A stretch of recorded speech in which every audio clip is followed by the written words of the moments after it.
Yes, people, how's it going? Welcome back to Lily White Lane. Hope you're doing good. Hope you're keeping safe and well. And hope you're having a really good Monday, wherever you are in the world.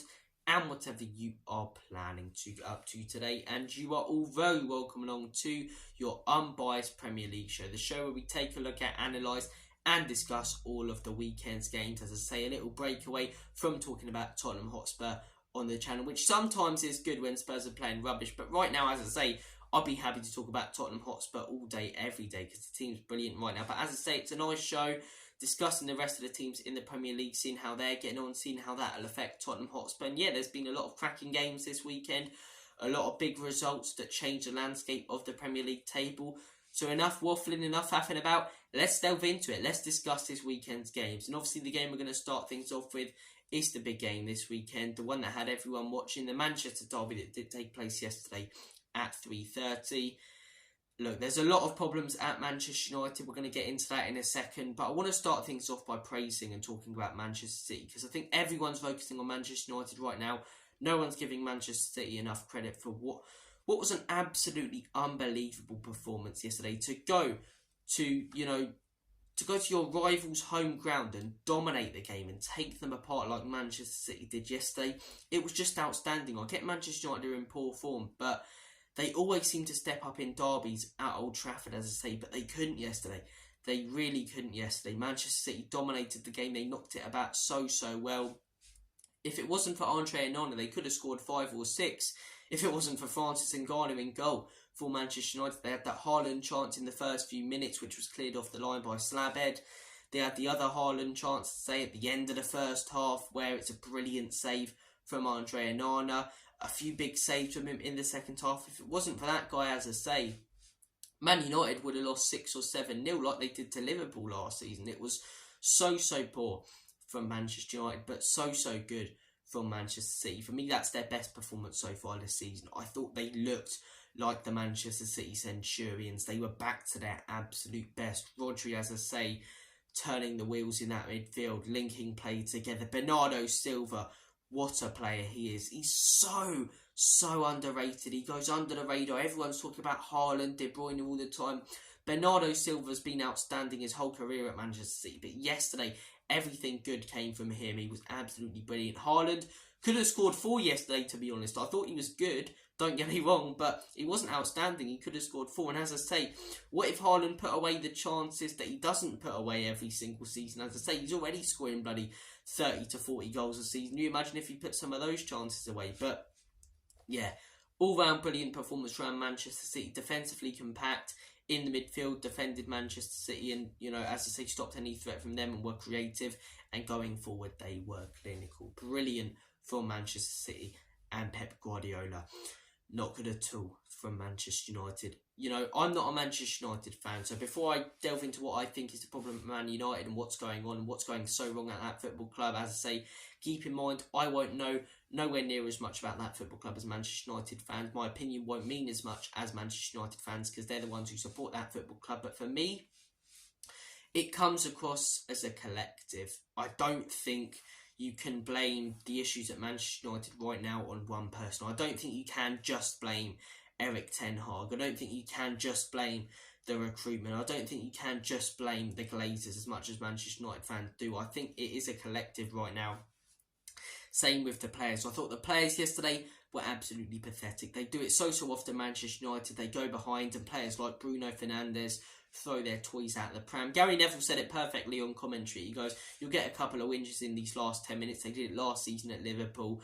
They've got some of the most irritating players in the Premier League, Man United. They really have. And as I say, Bruno Fernandes not stepping up again. Another big game that guy doesn't step up in. The defence quite poor yesterday. Not really much they can do, to be honest. You've got Maguire and Evans trying to mark bloody Haaland, for crying out loud. But yeah, the players have to take responsibility yesterday for Manchester United. I think you give your all in the Manchester derby, and they really didn't. I thought McTominay was pathetic yesterday as well. I think the manager has to take the blame for why they were so poor yesterday and have been so poor over the season. I thought, at least up until half-time, they were in the game and had some good chances on the break, but the substitutions he made, taking off Amrabat as a save for Mason Mount, who's done nothing all season, I don't understand that. And they didn't offer anything in that second half after he made that change. So I think Erik ten Hag is to blame for that. I think he is also to blame for why they've been so poor this season. And I do think the Glazers are also to blame. I think they haven't backed Erik ten Hag properly. Yes, there's the money that they've spent on him, but at the same time as that, players like Maguire, Johnny Evans, are still getting consistent first-team football at Manchester United. And it's just a joke. It's an absolute joke. Erik ten Hag clearly didn't want Maguire. The amount of articles and stories that came about him wanting Maguire out, leaving Maguire out of the squad, but now he's being forced to play a player who he purposely left out of the squad because he hasn't got any other options. I mean, if he did play him over Varane yesterday, which I don't think he did, which I know Ten Hag said, it was a tactical thing. If it was, that's an absolute joke, but I don't think it was. I think Varane wasn't at full fitness, and I just don't get any manager who would do that, play Maguire. But as I say, he's being forced to play players like Maguire, as I say, when Varane and Lissandro are injured, because he hasn't got any other options. So he's being forced to play players, and those players know that he doesn't want them at the club, and he knows that he doesn't want them at the club. You've also got players like Reguilon, right? I don't think Reguilon's a terrible player, but he's starting week in, week out for Manchester United now. You've got players like bloody Lindelof yesterday at left back for Manchester United. You've got McTominay still playing consistent first-team football, who should have been gone years ago when it comes to that football club. They're just an absolute mess of a club. I think the players are consistently putting in poor performances. I think the owners have failed to clear out the dead wood and back Ten Hag towards the end of the window with all the players he wants, and now they're facing the repercussions of that. I think Ten Hag could do better with what he's got when it comes to his team, as I say, and with the style of football he's trying to implement into them. But I've seen a lot of Man United fans saying sack Ten Hag. Okay, sack Ten Hag, but I don't really know where your club goes from there. You've done it before with Ole Gunnar Solskjaer. You've done it before with Ralf Rangnick. The guy spoke nothing but the truth, and Manchester United didn't like that, and the media didn't like that, so they hounded him out of that football club.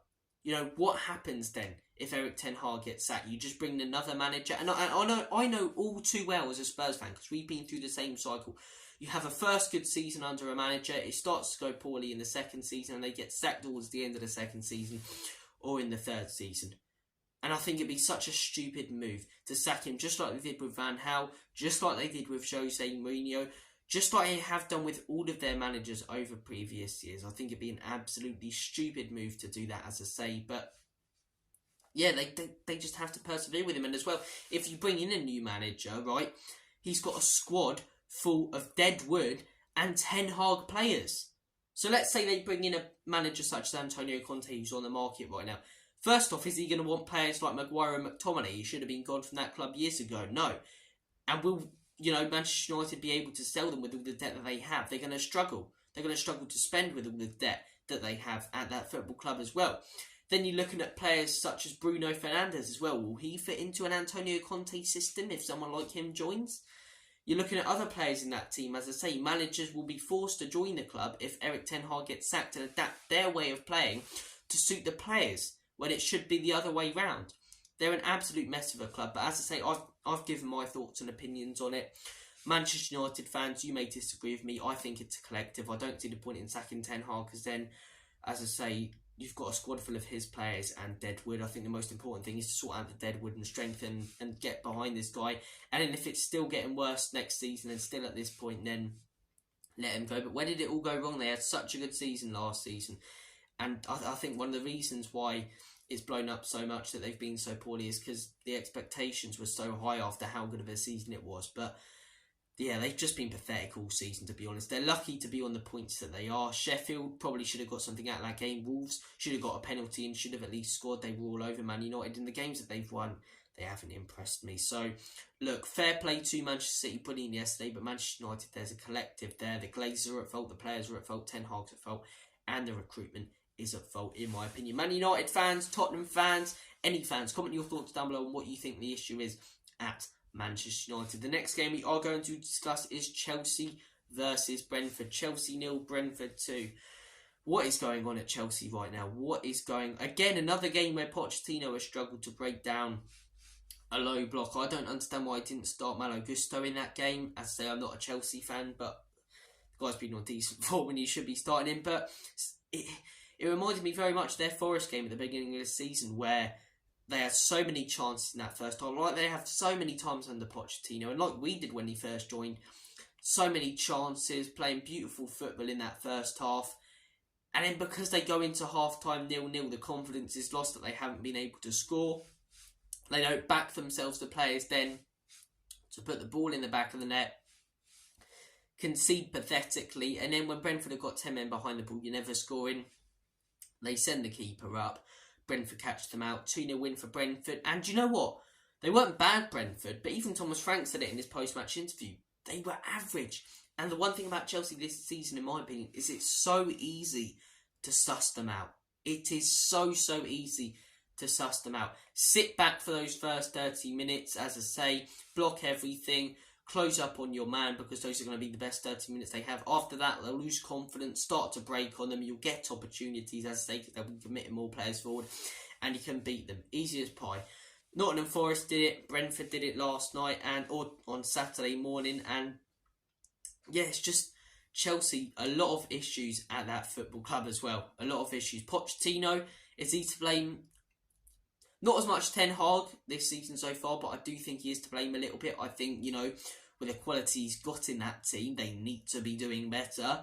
Do I think the ownership is to blame? Yes, I think you've got an owner who thinks it's football manager, and what he's doing at that football club is an absolute joke, and what he has been doing since he joined is an absolutely horrendous joke. He's just looking at good players across the world going, want that one, with no real plan about how to fit them in to the team, as I say. But I do think Chelsea, unlike Manchester United, will come good this season. I think they've got a group of players who are at least trying and at least have a system in place, unlike Man United, and are going for it. And in games that they lose, have had big opportunities. And I think, as I say, if they get a striker in January, they can push on towards the end of the season, maybe get into Europe, and then next season go for it. But as I say, it's all about rebuilding this season for Chelsea. We thought we were going to have a similar season as Spurs fans to what Chelsea were having, but it's all about rebuilding for them. I don't think Chelsea fans should hugely overreact.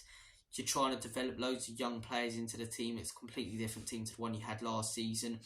But as I say, is Pochettino to blame? A little bit for the start they've made, and in my opinion, do they need a striker? Definitely. When Nkunku comes back, yes, they'll offer more than they have going forward, but he's more of an attacking mid as well and winger, that guy. I think they need that out-and-out striker. I don't think Lukaku would be terrible under Pochettino, to be 100% honest. That's one of my football hot takes. But yeah, Chelsea and Manchester United both are shambles.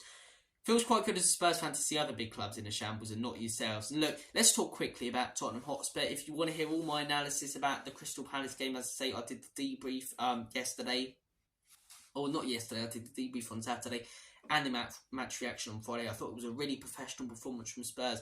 Heung-min Son, clinical. James Maddison back to his best. Not many teams go to Selhurst and get a result.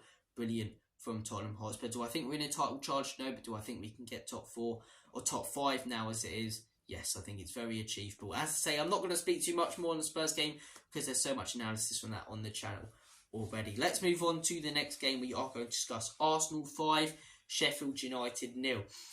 Good performance from Arsenal. They weren't outstanding, and I don't think they have been outstanding all season. I know people who haven't watched the game will look at that score and go, oh, Arsenal 5-0, absolutely exhilarating Arsenal. Yes, they scored 5, but Sheffield United are so bad, and I don't think they really got out of gear too. And they haven't this season. They haven't been, and I know they won 5-0, and it's going to be outstanding for me to say, is they haven't been that same free-flowing, clinical Arsenal team last season. I'll give that Arsenal team last season a lot of credit because they looked scary to play. They looked dangerous. Every single game week, they were destroying teams, and sometimes not even by the scoreline, but shot after shot after shot, and they were so hard to defend against. What's this Arsenal team this season? They're taking a bit of a different approach to games. They're, trying out new things. Arteta's trying out new tactical things. And it's working right now, and they're still unbeaten, but it can either go one of two ways. One, they can be sussed at a little bit because their football, don't get me wrong, it hasn't been bad, but it hasn't been outstanding. Or two, they can get their football back to what it was last season and then kick on, and then they've picked up results even not at their best, and they probably go on to win the league. But as I say, good performance from Arsenal. Really good hat-trick from Nketiah, as I say. Will he be able to do it in the big games? Will he be able to do it next weekend against Newcastle away? I don't think so. But as I say, third goal, the guy had confidence. The one thing he does have, which he hasn't had for a while for Arsenal, is confidence. And he stepped up, in some big games last season. He didn't towards the end of the season, but that Man United game he scored in some big games. So, look, I hate saying it as a Spurs fan, but fair play to Nketiah, good hat-trick. Arsenal, as I say, look, I haven't been hugely impressed with them so far this season. I know that's a controversial statement, as I say, but I haven't been hugely impressed with them this season. But, as I say, I don't think they've been lucky to get the results as well. So, look, we'll see what happens with Arsenal, as I say. Good performance from them on Saturday, but nothing outstanding. Nothing outstanding. Sheffield United, on the other hand, they're down already, in my opinion. What an absolutely pathetic footballing side they've been this season. I mean, Heckingbottom hasn't been helped out, but then I don't see a way back for him now. I don't see a way that Sheffield survive. Maybe they get less than that 9 points that Derby did that season. Poor stuff from Sheffield United. Let's move on to the next game. We are going to be discussing Liverpool 3, Nottingham Forest 0. Another clean sheet for Liverpool. Another Mo Salah goal. Such an underappreciated player. He's been so... I know he's appreciated, but he still deserves more appreciation. The guy's absolutely outstanding. Yeah, Liverpool, absolutely brilliant. Do I think they're in a title race? I think they potentially could be. I think Liverpool are... I don't think Tottenham are, but I think Man City definitely are. I think Arsenal probably are, and I think Liverpool could be. I think Liverpool are looking really dangerous. Defensively, so solid. The one thing they are missing a little bit is that CDM, and when they play against top teams, they struggle a little bit without it. Probably, to be 100% honest. The midfield three of McAllister, Gravenberch, and, Szoboszlai looks mustard on paper, but do they need that out-and-out CDM? Probably. And I think, to be honest, if they sign Caicedo in the summer, I know his start to Chelsea hasn't been brilliant, but if they signed him in the summer, I'd back them to win the league. I would. I think they're one top CDM away from winning the league because the defence looks back to its best, keeping constant and consistent clean sheets this season. Going forward, their midfield looks so creative. And look, they're playing McAllister at times to CDM. I don't think he is. I think he's more of an attacking mid. But the options they've got going forward, Gravenberch is a centre mid, Szoboszlai, who is such a good player and can do it all. Potentially even a future Ballon d'Or winner. Genuinely, I think the guy is such an outstanding and underappreciated player. Gravenberch, McAllister. And then going forward, their options are just endless up top. You've got Mo Salah, who we know is just a world-class footballer. Luis Diaz, who looks so dangerous, pacey, quick, and troublemaking on that left. You've got Diogo Jota, who can look like he's doing nothing all game, but then come out of nowhere and score 2 goals and be in the right position. You've got Darwin Núñez, who I think is a fantastic player. They've got some really good options going forward, Liverpool, and they're a serious team this season. Fair play to them. Nottingham Forest, as I say, I think they've been a good team this season. I think they've picked up some good results. Probably should have beat Luton, and look, they can't read too much into this. I don't think any team, as I say, not in the European place, can read into a loss away against Manchester City, Arsenal, Tottenham, or Liverpool this season, because I think those 4 teams have just been outstanding. And I think, as I say, Liverpool, you'd expect them to win at Anfield. They did. Fair play to them. Looking a real team this season. They really are. Wolves 2, Newcastle 2. Gary O'Neill's Wolves. They're performing well at the minute. They really are. I'm really enjoying what Gary O'Neill's doing at Wolves because of all the doubters before the season. The guy got doubted when he was appointed as Bournemouth manager. They were in the relegation zone when he was appointed. The guy a lot of people had never heard of. Took them to 14th, and I believe they finished 15th. Brilliant season last season for Bournemouth, the way he got them out of trouble, and destroyed some teams as well. Destroyed Everton, destroyed Leeds, got some really good wins against the likes of Liverpool and Tottenham. And in this season, what he's been doing at Wolves has been brilliant, as I say. Defensively, they've looked so good. We're really unlucky to lose against Manchester United. Should have probably won that, or at least got something out of it. The one poor performance that springs to mind is the Crystal Palace one, because apart from that, maybe the Brighton one, but Brighton were exhilarating in that game. I think Wolves have been solid. I think they've really fixed up, looked sharp like Dizzy Rascal defensively. I think, Ballon Dawson, as West Ham fans like to call him, and Wolves fans like to call him, has been really good. I think they look solid defensively, and put on a really, really entertaining game on Saturday. Do I think it was a penalty? Look, I know Gary O'Neill said after the game it's a joke, and maybe... See, this is where I think people get confused, and I'm going to make a comparison to the boxing. Tyson Fury won the boxing on Saturday, and Ngannou lost. And Ngannou probably should have won, but was it a robbery? No. Was it a close fight? Could if you made a case for Ngannou to win? Yes, but was it a robbery? No. Was it an out-and-out robbery for Wolves on Saturday? I don't think so. But could you make a case for them deserving to get something there? Yes, they get that penalty, it's a different game. But I thought they played really well, as I say. Really well constructed goal for the second guy since Pep Guardiola called Hwang the Korean guy. The guy's turned into Heung-min's son. He's been brilliant. But fair play to Wolves. They're looking really solid defensively, as I say, hard to break down. And going forward as well, they're looking clinical. Hwang Hee-chan, he's been really, really good this season, as I say. Yeah, enjoying what I'm seeing from Wolves right now. Long may it continue. Newcastle, they've been good this season, they have, but they're just dropping points quite poorly at times. Now, I know it's 2 tough away games, but that's West Ham away where they drop points, and where they drop points again against Wolves. Do I think they can get into the top 5 this season? I don't think they can. Look, we don't know yet if it's going to be the top 4 or top 5. It's based off which league performs best in Europe, but you'd think that it'd be England. But do I think they can get into the top 5? No, I think Manchester City are nailed on in there. I think Arsenal are probably nailed on in there.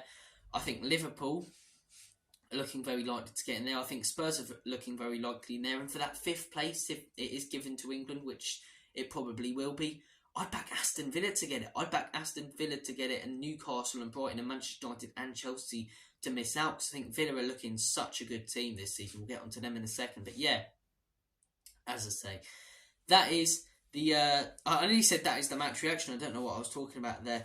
That is my little short review there on Wolves versus Newcastle. Newcastle need to start picking up points in these type of games. But Wolves, fair play to them. They're looking a good team. Next game we are going to discuss, Villa 3, Luton 1. This Aston Villa team are brilliant. It's only Luton, that's what people will say, but you have to win what's in front, or you have to win your games that you've got, and you have to beat what's in front of you. And Villa are doing that. They're doing that very comfortably. Villa Park, what a fortress that is this season. You know, I'm looking at grounds this season and away trips for Spurs that I'm not looking forward to. The Etihad, I'd rather go to the Etihad this season than Villa Park. 1, because of our luck there and results, and 2, because of the style of play against Man City. I think, you know, it's turning into, again, one of those grounds that you really don't want to go to, that you're scared of playing at Villa Park. And the way that Unai Emery's got those boys playing is outstanding. Joined them last season when they were 17th. Took them 10 places up the league, as I say, when he joined in November, to 7th. Outstanding job that he did there. And then this season, they've just been brilliant. You know, a couple of shaky losses, but their only 2 losses are against Newcastle away and Liverpool away, and I think they only drew 1 game against Wolves away. So apart from that, they've been destroying teams. Destroyed Brighton, who were a good side, 6-1 at Villa Park. Battered West Ham, who were a decent side, as I say, 4-1. And then just destroyed Luton, 3-1. There's a pattern here. What's the next game? 2-1 and then 1-1 and then hopefully a 1-0 loss, because they're competing with us. But yeah, I'm worried about this Aston Villa team. I'm not going to beat around the bush. I think Emery's a fantastic manager. I think he was let down at Arsenal, and I think he's doing a great job there. I think they've got some real quality players in there. Douglas Luiz, what a player he is, and what a player he has been for Aston Villa, assisting and scoring, it seems, in every single game at the minute. Ollie Watkins, a player, as I say, with so much form. He cannot fail to hit the back of the net right now. Hat-trick after hat-trick, goal after goal for him. Martinez, yes, he scored an own goal yesterday, but it was quite unlucky. Quality keeper there. Esri Konza, Pau Torres, brilliant centre-back partnership. Matty Cash, dangerous going forward like Luca Dean. They're a scary team to play against. And the options they've got as well, the depth. You know, it's mad when you look at a team like Aston Villa and they've got players like Yuri Tielemans and Boubacar Kamara coming off the bench. Let's not forget the options they've got on the wing as well. Buendia and Mings injured, and they've also got Leon Bailey. They've got quality depth in that team, quality players.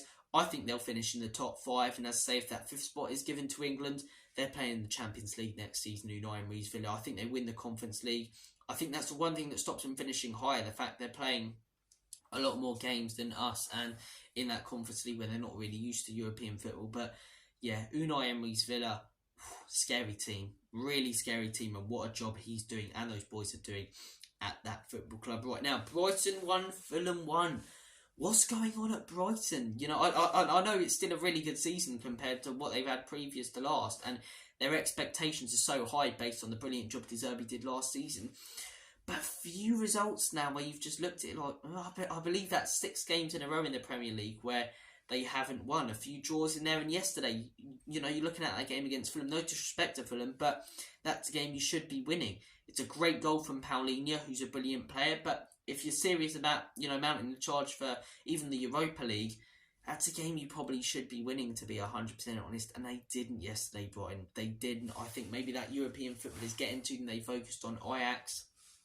And as I say, I said it before the season, I think Brighton will struggle a little bit with that Thursday, Sunday schedule.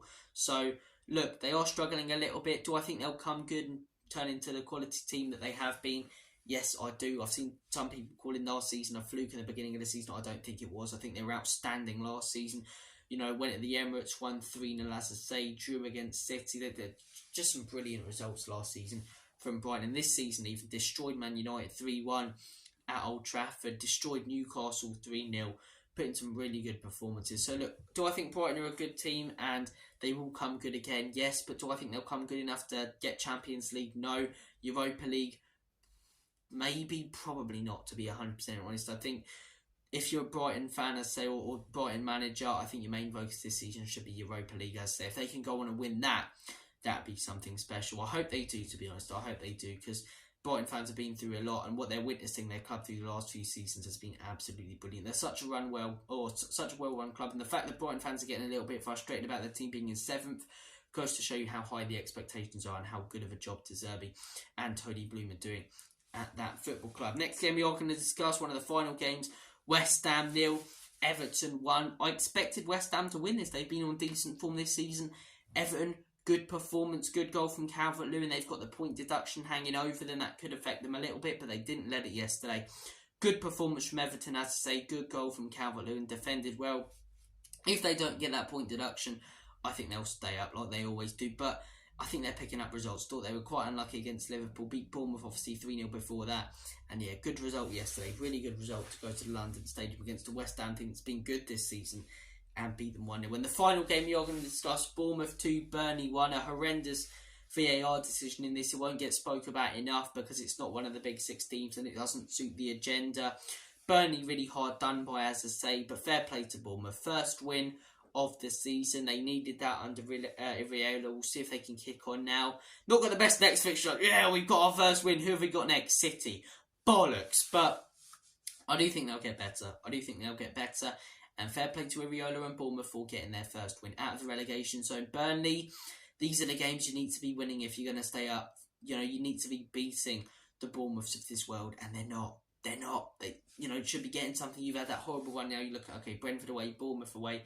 I know they're away, but you need to get something out of those games. And 2 losses, not being convinced by Burnley. I think now, to be honest, they'll probably go down. I think if anyone's staying up, it's Luton. I think they've put in a decent effort this season. But as I say, thank you for watching this video. Comment your thoughts down below on all the games that we've discussed in today's video. As I say, we'll have a Halloween special out on the channel tomorrow, so stay tuned for that. Take care of yourselves, all the best, and as always, come on you Spurs, in Big Andrew we trust. Enoch and Levy out. We are top of the league, we are top of the league.